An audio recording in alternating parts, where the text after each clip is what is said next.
लई नुकसान केलंस र तू आजपर्यंत, पण आज पाटलांची थोरली सून माधवराजांची बायको आणि आमची आई तुला शाप देतीये। या क्षणापासून तुझ्या विनाशाला सुरुवात होईल। आमच्या समध्यांची हाय लागल बघ तुला। ही तुझ्या शेवटाची सुरुवात आहे हे लक्षात ठेव। शेवट आता पाटलाच्या घराण्याचा होणार आहे। ऐक, वटपौर्णिमेला अमोघला मारलं मीच, जिवंतही मीच केलंय। तुझ्या नवऱ्याला अर्धांग वायूचा झटका आलाय, जिवंत मीच ठेवलंय।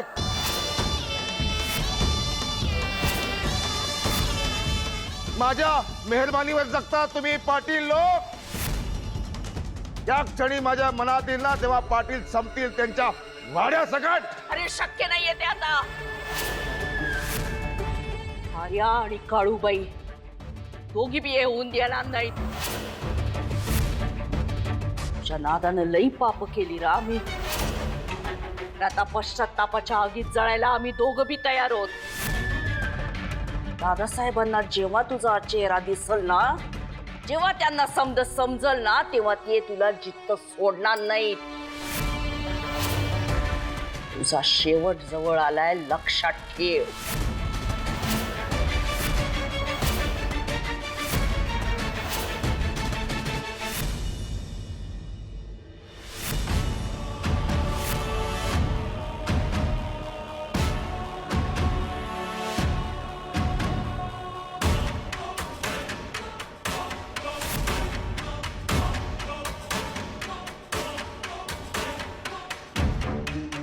नाही ना, काळूबाईंनीच आपल्याला कावळ्यापासून वाचवलंय। परत येत नाही तोपर्यंत आपण या संधीचा फायदा घेऊया आणि पटकन आपण आर्याकडे जाऊया।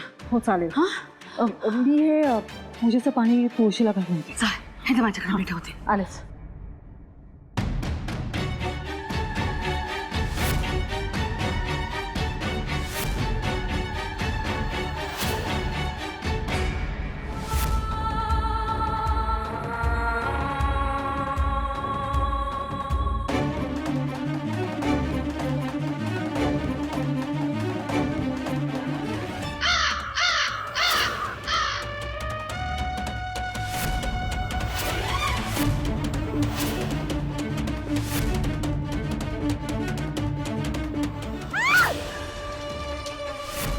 मंदाताई,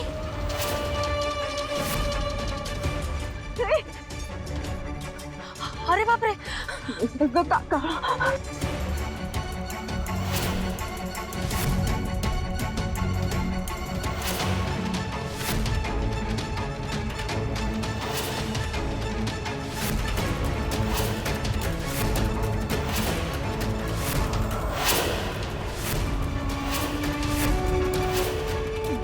मेघा,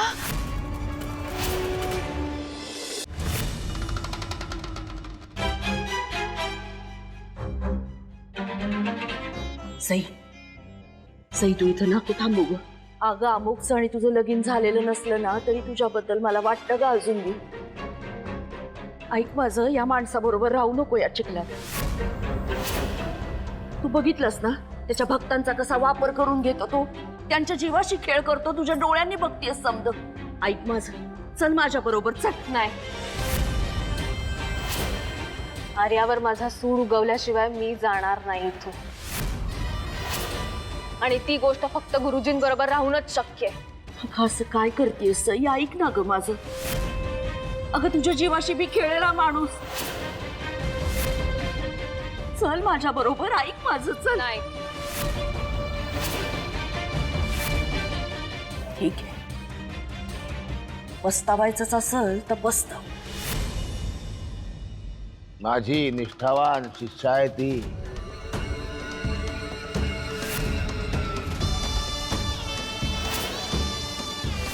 तुझ्यासारखी मनात खोट नाहीये तिच्या।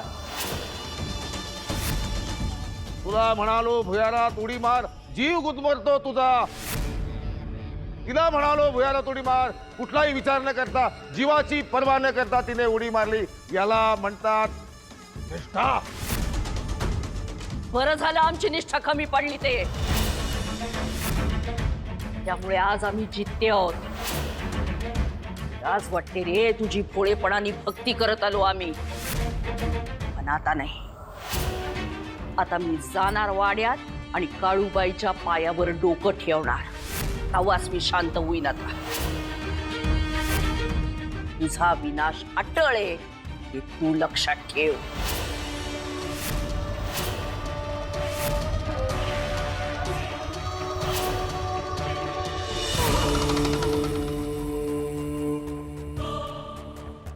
गुरुजी तुम्ही का जाऊ दिलं तिला? मुद्दाम जाऊ दिलं मी तिला. कळेल कारण यथावकाश.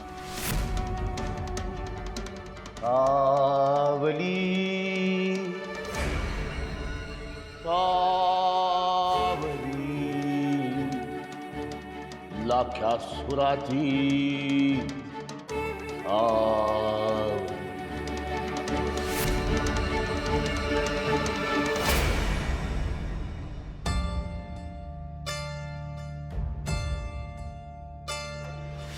आर्या, ए आर्या, आर्या, आई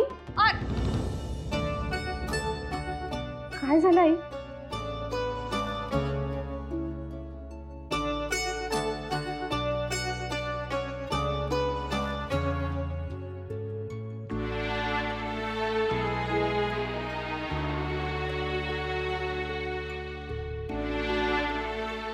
आर्या, अगं तू मला किती कळवळून सांगायचा प्रयत्न केलास ग.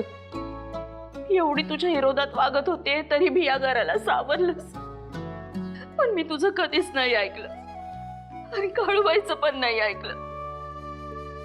आता मला समजलंय. मला क्षमा करशील ना ग पोरी?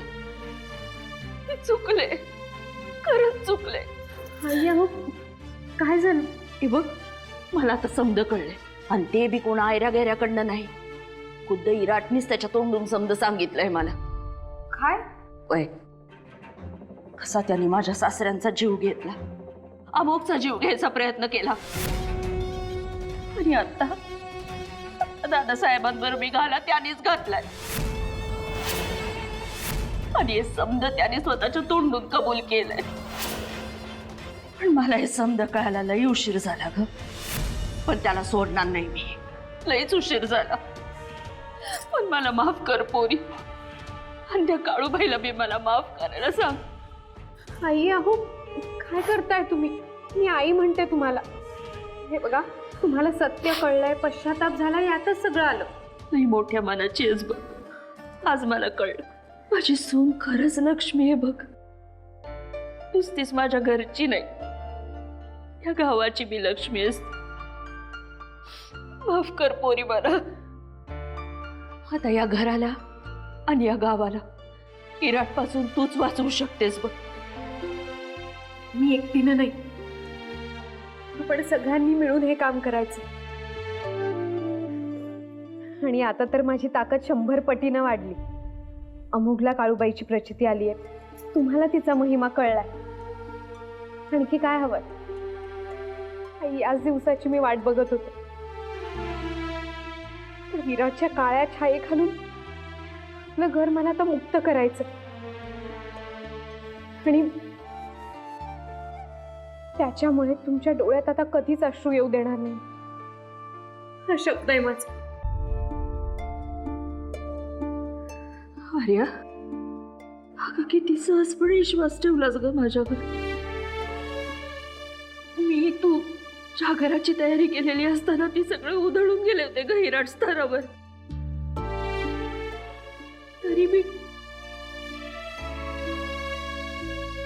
आई, जातानाच्या तुम्ही आणि आत्ताच्या तुम्ही यात जमीन आसमानचा फरक आहे. तुमचे डोळे, तुमचं वागणं, तुमचं बोलणं पश्चातापाच्या आसवांनी स्वच्छ झाले. तुम्ही अगदी मनापासून आणि खरं बोलताय हे सिद्ध कशाला करायला हवं? मला कळतंय ना ते.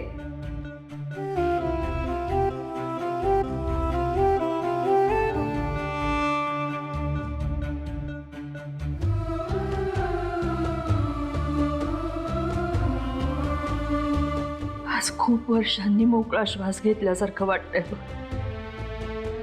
लई बरं वाटतंय. आजपर्यंत या घरात या गावावर विराटचाच दबाव होता, पण आता तसं नाही होणार. चल, मी तुझ्या बरोबर येते. मला काळूबाईची माफी मागायची आहे आणि तिच्या पायावर डोकं मी ठेवते. चल.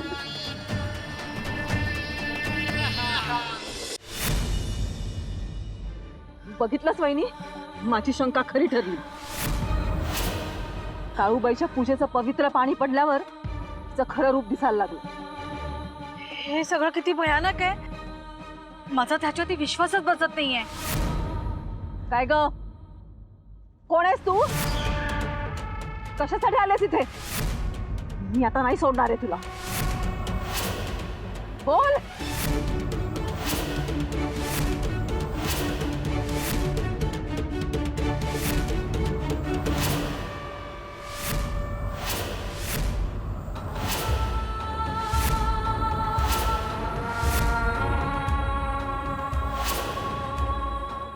काळूबाईच्या नावानं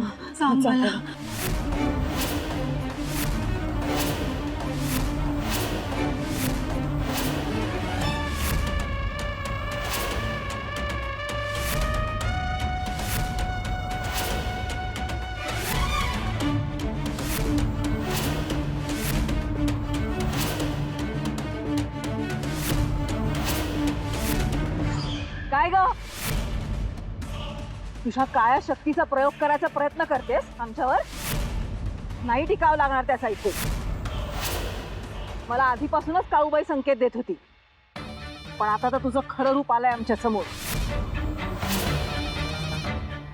काळूबाईच्या पूजेचं पवित्र पाणी पडलंय तुझ्या अंगावर. तुझी काळी शक्ती नाही चालणार इथे.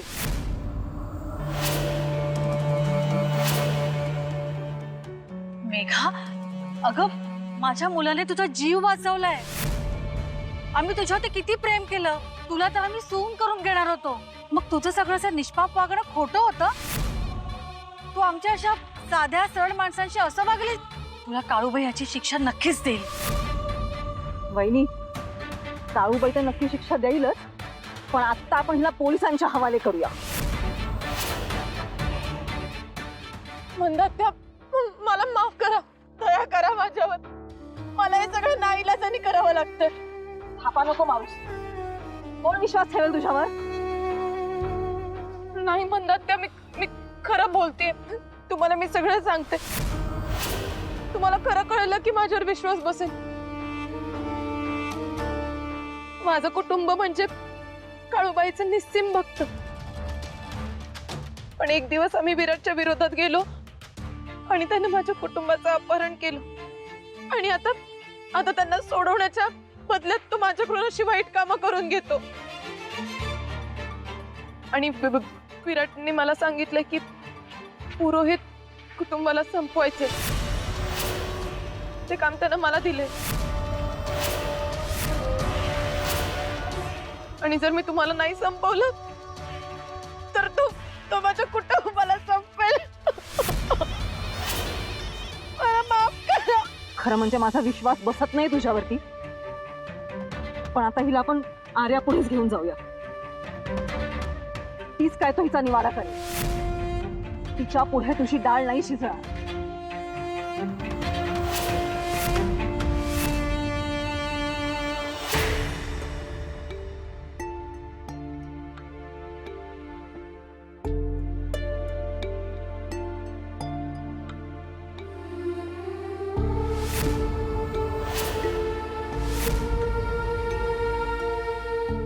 नाही नाही की नाही ग, माझी देवघरात पाऊल टाकायची.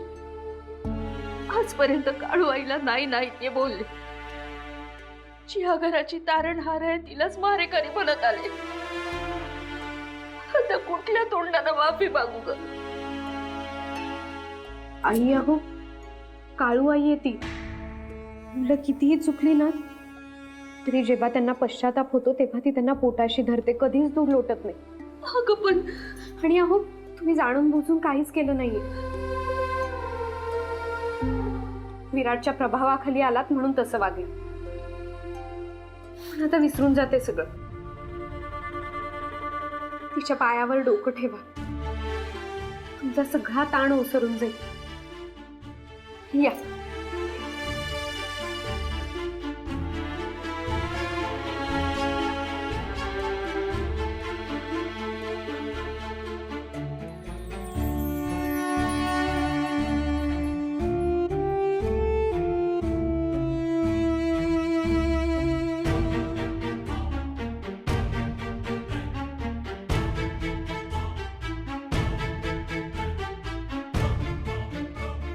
माफ कर मला आई.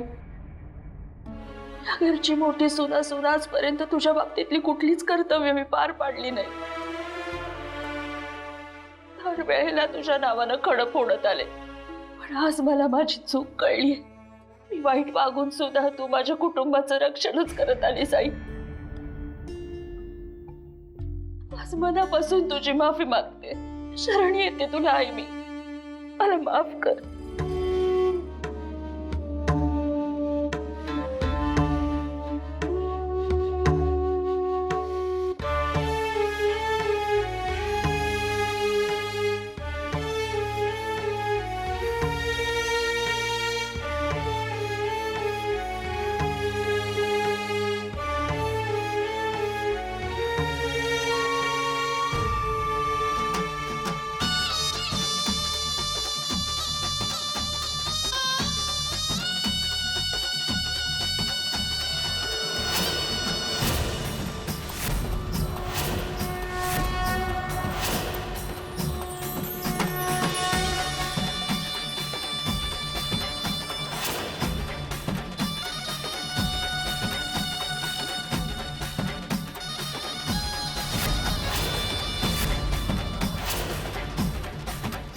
आर्या, मला आईने माफ केलं ग. खरंच खूप मोठ्या मनाची आहेस तू. आता दादासाहेबांना मी बरं कर. त्यांना सुद्धा मी तुझी माफी मागायला लावी. आई, त्याची काहीच गरज नाहीये. ती मोठ्या मनानं सगळ्यांना माफ करते. दादासाहेबांना सुद्धा लवकरच बरं कर. आणि एकदा का दादासाहेबांना सत्य कळलं ना की ते आपल्याच बाजूने उभे राहतील. होय, विराटचा नाश करण्यासाठी मला दादासाहेबांची मदत लागेल. हे विराटची काळी शक्ती आपल्या घरावरनं आणि या गावावरनं गेल्याशिवाय मी बी गप्प बसणार नाही. आता मी समधी मदत करीन तुला, आणि दादासाहेब बी करतील बघ. आई, मला ना विराटचा वीक पॉइंट शोधून काढायचा. दादासाहेबांना तो नक्कीच माहित असेल. बाय, नक्की माहिती असेल बघ दादासाहेबांना. आपण विचारूयात, बोलूयात त्यांच्याशी. काळूआईच्या नावानं सांग भलं, काळूआईच्या नावानं सांग भलं.